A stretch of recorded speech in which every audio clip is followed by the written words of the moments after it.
Ngiyaphila. From our diagram kuthiwani isibonisa i-urban profile of a modern city. 2.2.1 name the land use zone A. Okay, from our diagram i-land use zone A siyayibona sonke ukuthi singathi yini i-CBD. Ngobani? Ngoba into eyenza lokho ukuthi i-land use zone A izoba i-CBD ingoba ine-highest building density and also inama-tall buildings.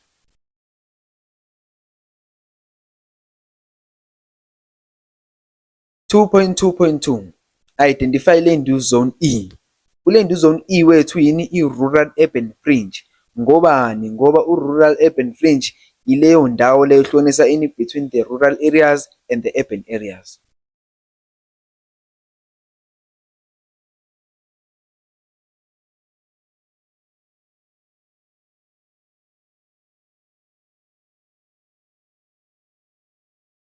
Okay, 2.2.3 which land use zone occupies the most space?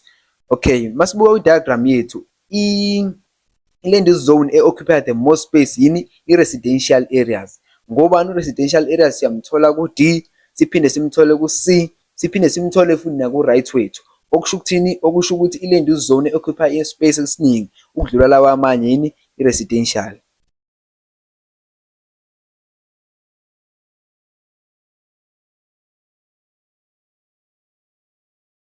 Okay, 2.2.4 is industrial area B a light or a heavy industrial zone?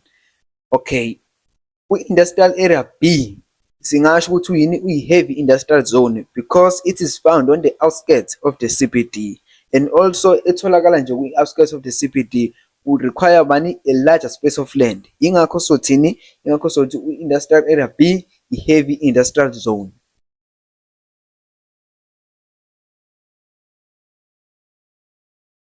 Okay, 2.2.5 which one of the following residential areas C or D is most likely the low income area? Okay, kuthiwa siqhathanisa u-C no-D. Into esiyinothisayo ngo-C, u-C usondelene ne-CBD and khona u-C the land value is very high, so we can't regard u-C as bani as a low income area.